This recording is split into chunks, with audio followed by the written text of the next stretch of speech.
This is Buckeye legend Mike Tomczak, and you're listening to OVE Podcast. It's Ohio versus everyone. Subscribe, like, listen, and follow, and don't forget your comments. Here's the show, and remember to always wash your BALLS. Thanks, Mike Tomczak. We are back, baby. The OVE podcast. Welcome. It has been a long damn time, man. It has been a long time. Ohio versus everyone. I'm the Torg, QFM 96 mornings. Sam Grooms. We're doing it all. A lot of football today. We are about a week and a half away. This weekend, there's some college football, like some ass Big 12 teams, Iowa State and someone else going at it. But Ohio State, Texas next week. So we're getting going.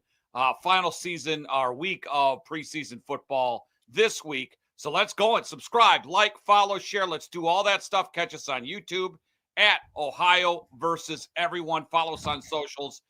We're all there. Sam, what's up, man? It's been a while. You can knock the fact that the college football games this weekend are trash, and maybe they are, but football is officially back this weekend. It's real football. No preseason NFL games is not real football. Sorry. But the Iowa State-Kansas State game, a top 25 matchup of both teams playing in Dublin, Ireland this week, gets us going at noon. Hey, man, I'm ready for it. I'm here for it.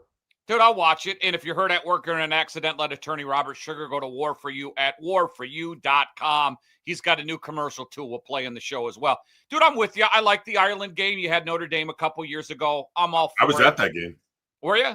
Yeah, I was at that. Was it Navy? Yeah, Notre Dame Navy. Yeah, I was there. Did you know, here's a fun fact to start the podcast, the renewal for football season. Did you know, obviously I'm adopted. It's not, Torgerson is not my real last name. My family, my real father family has a crest in Ireland. Really? Yes. It's legit.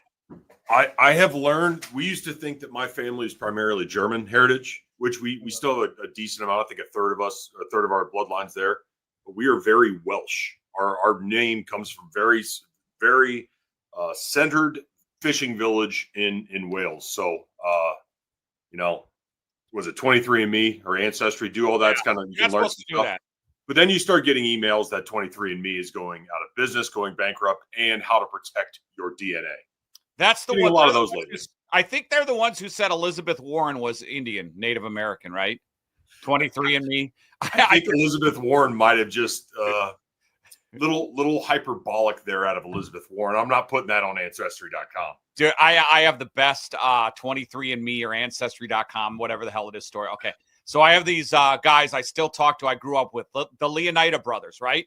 And their claim was that they're from Chicago, but they were the only Leonidas, the way they spelled their name, in the United States, and they're from Greece, right? The only, Leonidas or whatever, short from Leonidas. And for years, they would brag about, we're 100% Greek, right? So this guy, Mike, I think, did it. The older brother did a 23andMe test, and it turns out 0 Greek at all. Like forever you brag, like we're the only Leonidas in the United States, and 0. Well, it'd be like if you're going to brag about a lineage, the president or the chief or whatever you want to call it, the head guy, Gerard Butler from 300 is probably who you want to brag on. Yes, absolutely. Sculpted bodies in that one. Boy, that's CGI at its finest. I remember flying back. I think I was in college at that point. I had Men's Health magazine, reading that. I read the Men's workout Health regimen that those guys did to get into that kind of shape. What's that? Men's Health? Did you freeze on me? Oh, Sam, we're 4 minutes in and you're already cutting out. We're 4 minutes in, you're already cutting out. You froze on me. No, what's wrong with Men's Health magazine? Back when I was actually... No, you froze on me. Oh, that's so hated it. Well, maybe you did. Maybe we should stop talking about it. Anyway. Or is that that's GQ. Never mind. All right, go Men's Health. Men's Health is a good one. They basically outlaid the workout regimen that all those guys went through. And again, back then I was still in shape, and it still made me want to puke. All right, we good now? Yeah. I'm good on my end. Are you good on your end? All right. You froze for a minute This again, turned but into hey, a we're back. Let me adjust a couple things. No. I reset. See, you froze on my end, You but froze I on my end. readjusted there. All right, let's get going. OVE podcast, dude. Are you over? Because it's still the talk of the internet, and we haven't done this podcast since April.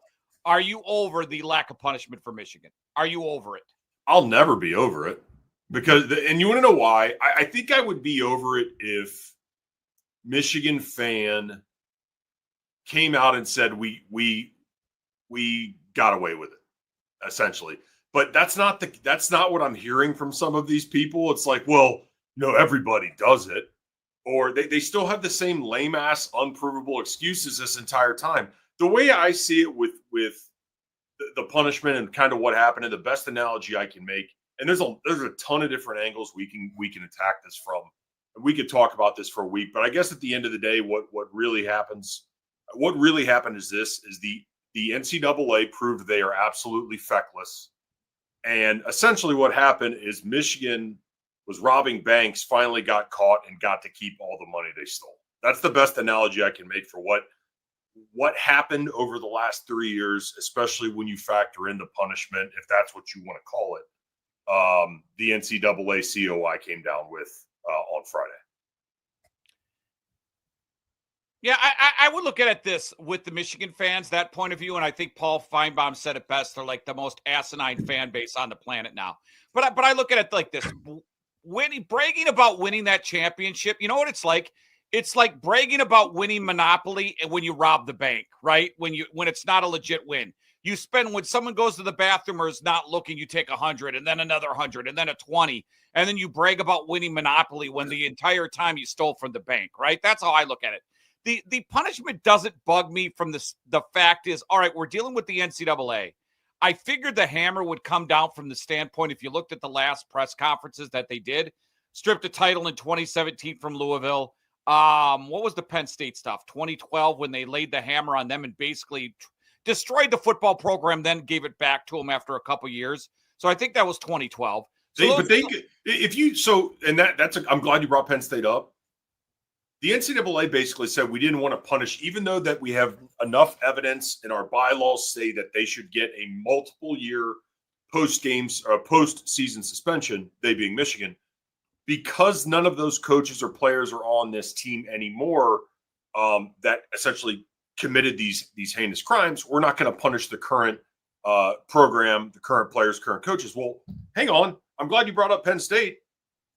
The people responsible for that weren't involved in it at the time of punishment. And they still got a four-season postseason ban. So I understand things have changed in the past 13 years, the past 15 years, if you factor in the Ohio State punishment from 2010. But you have to be a little bit consistent in how we administer punishment. And if it's a fact that these investigations take so long, okay, that's fine. How about we speed it up? How about you change your laws? How about you hire some people that can go out and you can actively get these investigations done in a much faster form and fashion? Therefore, you can punish the people that are actually responsible for it while they're still at that whatever program, in this case, Michigan, we're talking about. Yeah, and kudos to Michigan from the standpoint of because a lot of people are comparing like Tattoo-gate with this, which I think is ridiculous because it's two different things, right? I think that's the booger eaters. We are a society where we do point fingers at everything. Where if we get caught something, we just want to point fingers, whether it's politically or personally. Everybody's got it. Yeah, but this. Yeah, but that. I see it on my Sam. I had to stop with opinions on my regular Facebook feed because these booger eaters just argue and go, well, this and point like that. And I had to point out to a few people, this isn't 2012. The Buckeyes did their time with Tattoo-gate. This is Michigan. If you can't stay on topic and then point fingers, I'm not going to make my Facebook page available for you to even comment and comment your stupidity. Because, this is a new age. This is Michigan, but I give them credit. If you look at the investigation, none of their players cooperated. I mean, no one cooperated. I shouldn't say the players. I said the coaches cooperated. They were super smart. Connor Stallions threw his phone in a pond. Sharon Moore deleted the text. No one cooperated with this investigation. And then you looked at the Ohio State side, And I know that I broke the Tattoo Gate story. I know that a lot of Buckeye fans ratted on their program. I know the guy who, look at the SI article that was released afterwards. They talked to everybody they could have. They talked to me. They talked to SI. They talked to the NCAA. I even know how the NCAA did it, is they put one guy in a room and they gave him lies. They asked him lies and said, we know this, just to see if they were telling the truth. They would throw out lies, just, okay, this person's telling me the truth. You know, they would throw out, well, we heard this, we heard that. Then, no, that's not what happened. They pulled that. So Ohio State talked. Jim Tressel told 3 different stories, right? Lied to the NCAA. He did protect his players. But Ohio State talked and cooperated. They got hammered. Michigan didn't cooperate, and look what happened to them. So it shows you don't cooperate with the NCAA if this happens again. You should not be forthcoming. You should not talk to the NCAA. And kudos to Michigan, because their fan base didn't turn on Ohio State like this fan base turned. When I mean fan base, I mean snitches. But let me take that even a step further. Is even after everything you just said is 100% accurate, right? Ohio State almost steps on their dick to go out of their way to self-report things from a compliance perspective. We see it all the time, right? And then you compare that to some of these programs lately that don't cooperate. But here's the thing, and why I think the Ohio State situation and the current Michigan situation is still different. Michigan didn't cooperate in any way, yet the NCAA still had enough evidence in the goods to levy the hammer, and they didn't do it.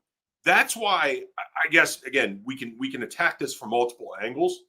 We could talk about Michigan to the extent that they went to cheating. We could talk about the idiot fan base. We could talk about the rivalry the last 3-4 years, like what would have been had Michigan not had this elaborate scandal. The real conversation should be about the NCAA still had enough information to bury the Michigan football program, yet the COI, even with their own bylaws, didn't stick to it. They administered their own form of punishment instead of going by what the NCAA bylaws and rulebook said they should be doing. That's, I think, the conversation we need to really be having, because I think if we really get to the end of that conversation, we really find out that the NCAA, again, is 100% feckless and needs to be replaced. That way, we don't have more desperate programs, more desperate schools in the next 5 years going to the lengths and even farther than Michigan did, because Big Brother was whipping their ass for 20 years. Oh, if I'm North Carolina and I'm Bill Belichick, and who cheats better than Bill Belichick? I'm on it right now. If I'm North Carolina, I am on it right now. I am doing this because what's my punishment? Everybody, Bill Belichick knows I'm not going to be here in 5 years when this stuff, right, when they finally get around to punish. North Carolina and Bill Belichick should already be on the next elaborate scan to cheat. Everybody should. Well, everybody should be on it. Think about the SEC, where the $500 handshakes and the under the table cash is now completely above board, and we've seen kind of this leveling out of conference competition and who's the best conference. And maybe the SEC is either taking a step back or some of these other programs are taking a step forward because everything is above board now. You don't think they want to get back to the promised land and back to the apex of college football? I guarantee you right now there's some programs down there in the SEC that are starting to put some of this shit together because they are desperate. I missed that entire thing. My internet's, is it my internet or your internet? I don't know. Basically, my point is the NCAA and the fact that they didn't levy any kind of serious punishment, you're going to create more cheaters. And the SEC, I look at that conference right now that used to be at the top of the mountain and haven't been for the past 2 years. You don't think there are some desperate programs down there that will go to even greater lengths than Michigan did to return to the top of the mountain? I think you've established a terrible precedent, and you've essentially driven the death nail into yourself if you're the NCAA. Well, one, I know that the NCAA is going away from football. I talked to Ross Bjork about it. They are right now working, and I think this is the nail in the coffin where they're going to work quick on a governing body, like a new head, a new committee. That will, I would say, by the end of the season, the NCAA is gone. But let me just throw this out there, Sam. Sam, what was the biggest thing of this penalty when you look at it? The fines, right? The money, right? Probably the money, yeah. Okay, who's collecting the money? Who is going out, and who's going out of business? So why would the biggest fine? So you ask yourself this, everybody. Why is there no postseason ban? Why is there no vacating of the wins, right? The erasing of the championship. Why? Because the big penalty is money, and who's collecting the money from the penalties? The NCAA, because they've been gushing money because they've been losing in lawsuits. And the one big thing they did, and it's big, I think it's 10% of all football revenue and the playoff share, which is pretty big, right? The reason why they did this, so they could snatch every last cent before they become irrelevant and they leave college football altogether. So they're going to look at this as, yeah, we're going to get our hand in the cookie jar one more time, before we go away and become irrelevant. I've got 2 points. One point that, by the way, Michigan has a $19.2 billion endowment. I understand that the university and academics may be separate from the athletic program, but you don't think they can muddy the waters there a little bit to kind of see some money trickle over from the endowment to help offset some of these issues? Like, don't get me wrong, this is a big amount of money, but in the grand scheme of things, it's going to have a minimal impact. But I also think this is hilarious too, that as part of the punishment, you've got a 4-year probationary period. You have a 14-week prohibition on recruiting communication, 25% reduction in recruiting visits, all of these things, right? Who's going to monitor that? It's going to be the school's compliance. This is the same school compliance that somehow let the entire 3 years of cheating, or 3+ years, depending on how much we actually know about. It's the same compliance in the same department that allowed this to happen. So you've got essentially the fox covering the chicken coop. Like, it doesn't make any sense. It's such a slap on the wrist. It's such chicken shit to me that I don't. And you know what the thing is? I was about to say that we even accept this, but I think, general speaking, like the general college football fan, anybody outside of Ann Arbor thinks this is absolute horseshit, and everybody sees through this kind of thin veil of justice. So it's laughable to me. Well, no one. But does anyone recognize this championship outside of Ann Arbor? Like, realistically, does anyone in media do it? Michigan fans do. Tim Brando's, Mike Tirico's, idiots who work, idiot booger-eating, low IQ, paste-eating Michigan fans do. Listen, I'll give them credit. You won the last 4 games of the season. That's legit. But everything up to that is the 2 seasons before.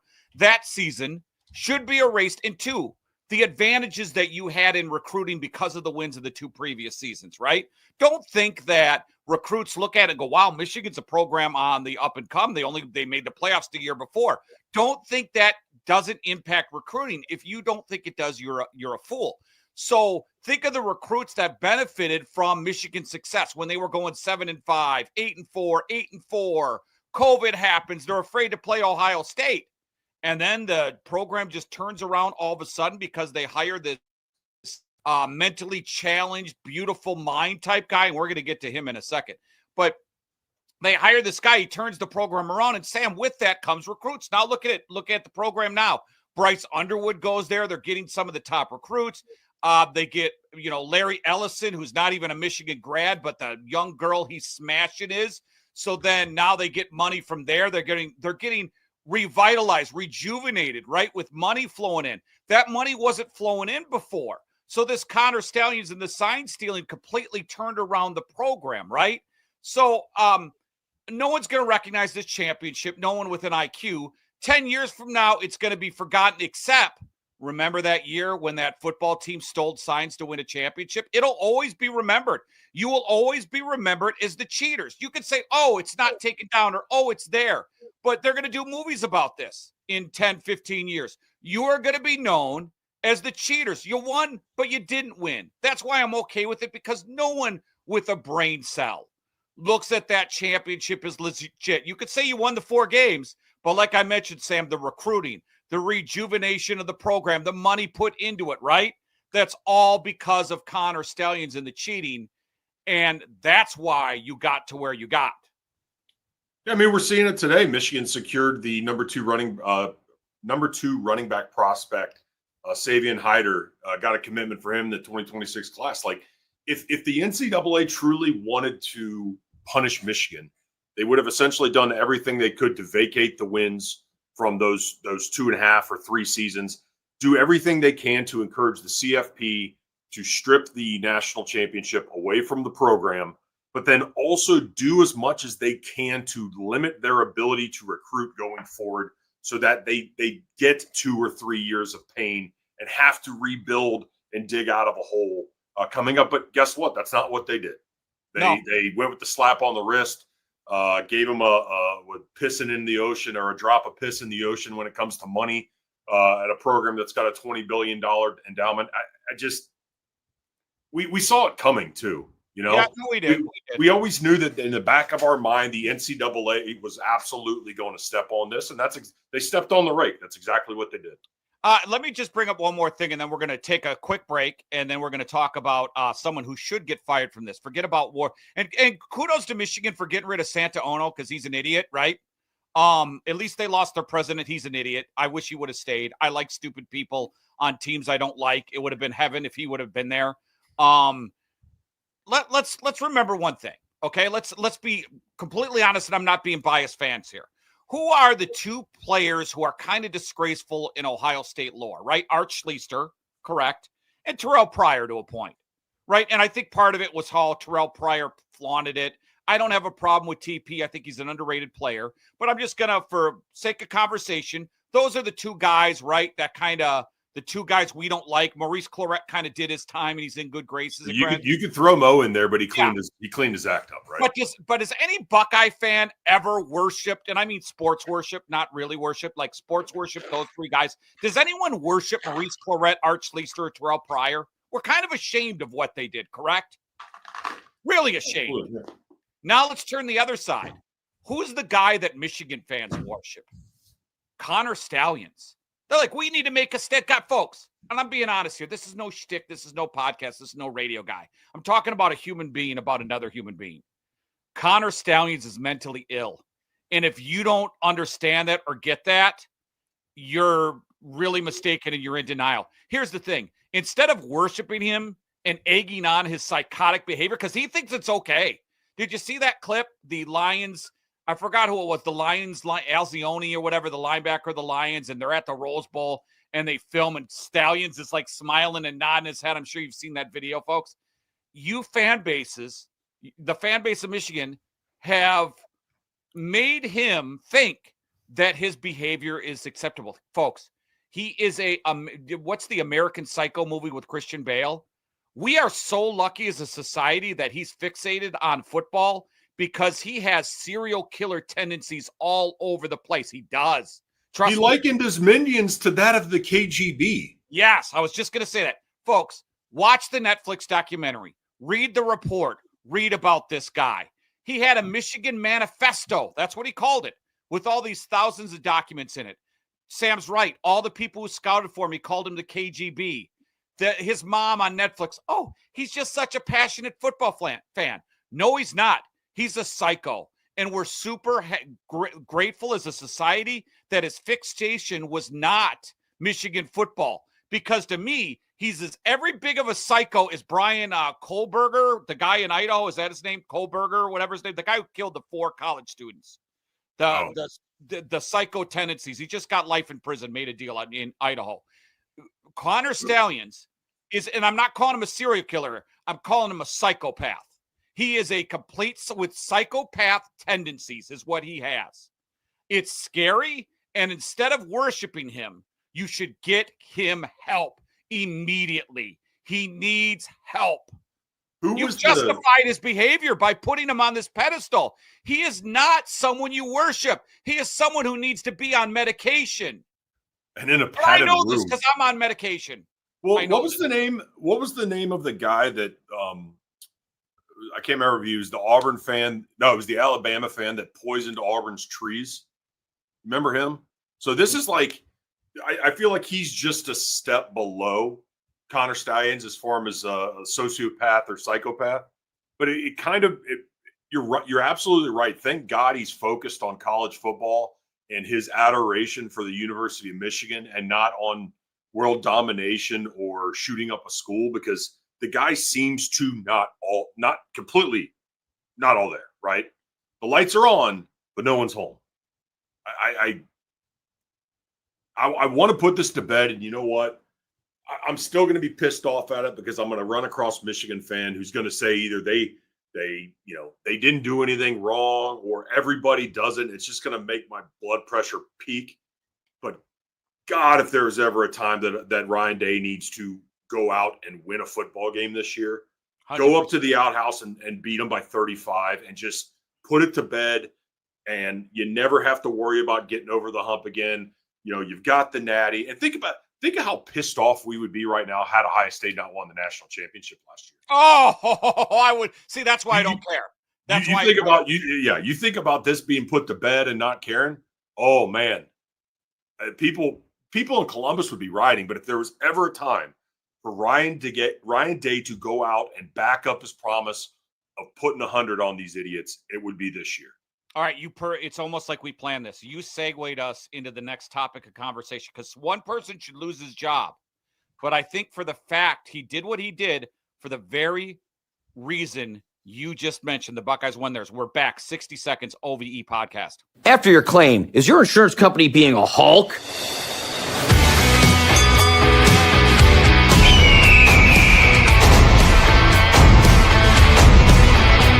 Let me tell you something, maniacs. When you get into an accident, you deserve a world champion in your corner. Don't let these insurance companies out there run wild on you. There are only a few things certain in life: death, taxes, and warforyou.com. I got this bad allergy. I'm allergic to BS. When these outside insurance companies call, tell them to take their BS and shove it, just like the BS of me having to cover up this logo so I don't get sued. Tell them to call your attorneys at warforyou.com. What are they going to do when War for You runs wild on you? Don't let the insurance company pin you to the mat. Call 877-WAR-FOR-YOU for the people's justice. We do that. Can he is Hulk's Ghost gonna sue BJ? Two things. Yeah. Blue Wolverine is gonna love that. And then also I was gonna ask, do you think that was filmed before or after Hulk Hogan died? Before 100% before. Thing is we weren't sure we were gonna bring this back. We still love the guys from Menace to Sports, by the way. It just wasn't worth them producing our show and us not doing it full time, right? Because people mention, I can't find you guys anymore. YouTube.com at Ohio versus everyone, by the way, on YouTube.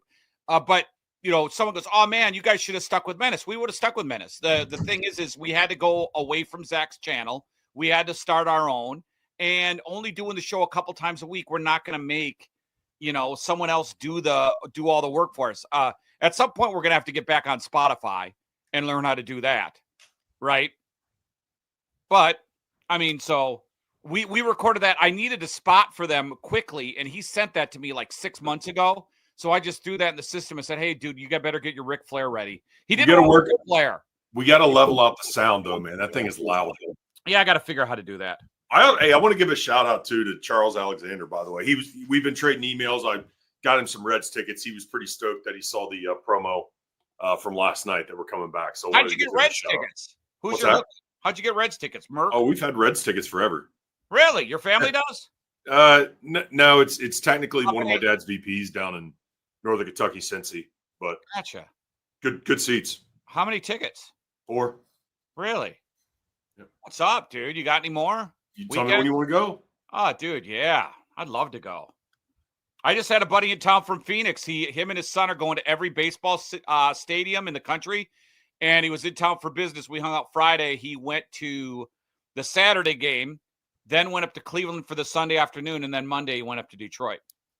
I've been to the Diamondbacks twice. I saw Diamondbacks play somebody, and then I saw a World Baseball Classic there. What do you think of Bank One Ballpark, the artist formerly known as Bank One Ballpark? I kind of like it. It's weird, though.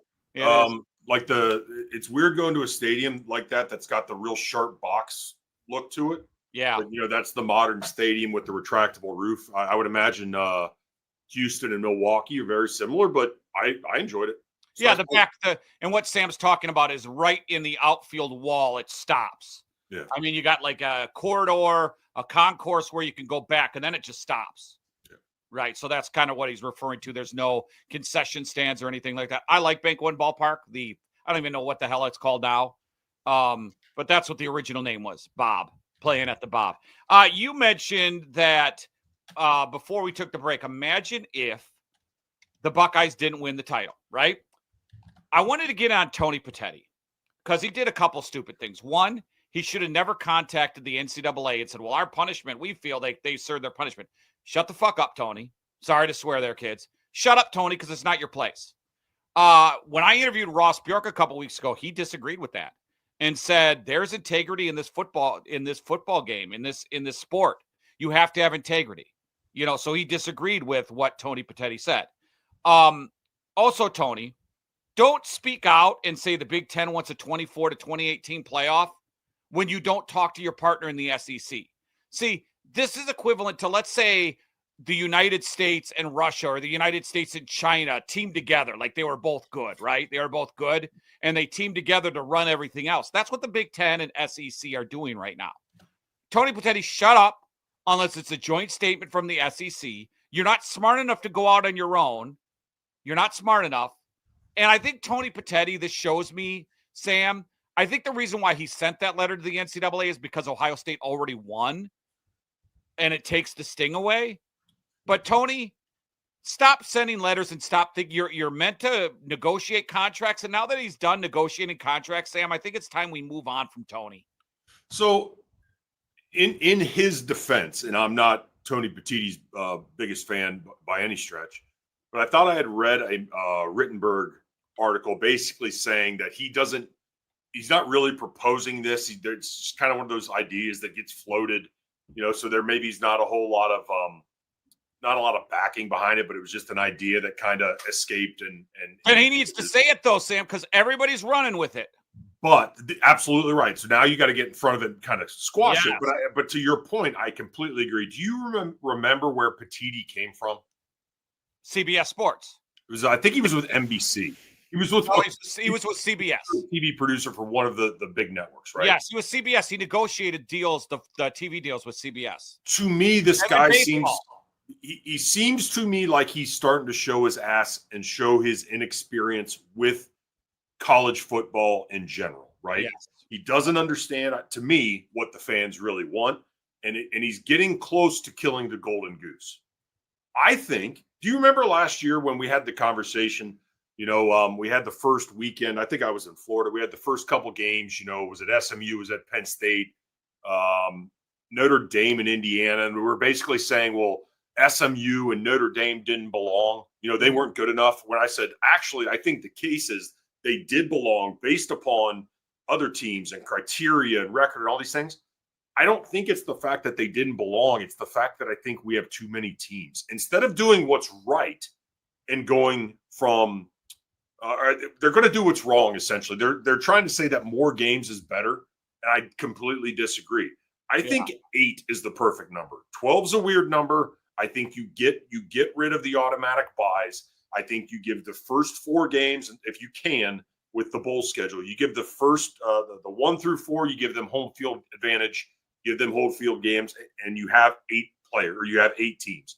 12's too many, 24, 28, 62, however, those are going to be way too much. You need to maintain some form of regular season integrity while still providing games or inventory for ESPN, for CBS, for NBC, whomever is going to have these rights down the road. So I think they're actually going the exact opposite way that they should be going, by going to more, when I think we should have less. They're not going to do less because of the money involved. But I tend to agree with you. If you had 8 teams, you'd have 4 home games for the teams. And then after that, you could do neutral sites with the final 4 teams, right? That would be interesting. You have a game in Florida, you have a game in California, then you have your championship at New Orleans or Arizona, wherever you want to put it, move it around. I agree. 8 would be perfect.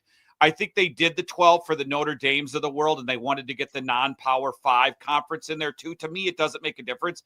I think Notre Dame it would force Notre Dame to join a conference, right? You're not special, Notre Dame. You're not. Tradition's out the window now in college sports. It doesn't exist.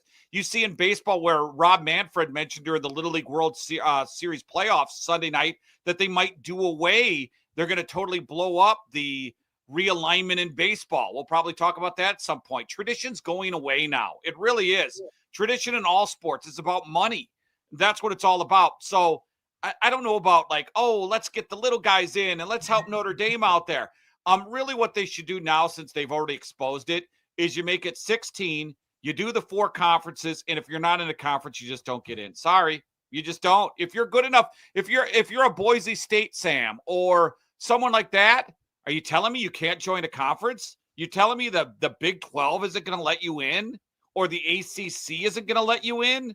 They like Allen Stanford in these conferences. I think there's a lot of different ways you can attack this, but even if you're worried about creating inventory for the networks, or if you're worried about appeasing the bowl games or the bowl sites, do some form of play-in. I don't know. Well, you can do different ways or come up with different ways to incentivize creating more games that have a lot more on it. I just think going from 12, which I think is a stupid number to begin with because of the buys, but doubling that, you're going to have the exact same problem. You're going to have maybe a handful of teams at max. Let's just call it 4 that could win at most a national championship each year.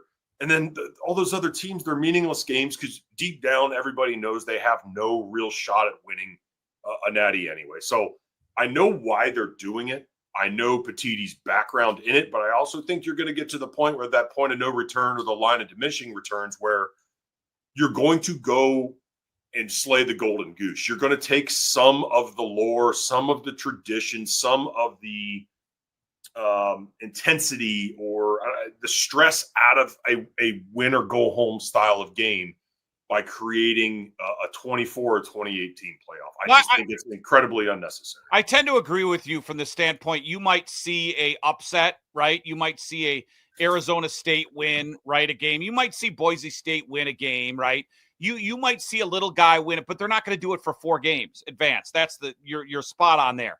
The discrepancy in talent is just so – there's no way a little guy is going to go through all 4 games. It's just not going to happen. So why do it if, there's a hope maybe the little guy can win and we can make a movie and Gene Hackman can be the coach. I know he's dead, but his hologram could play the coach.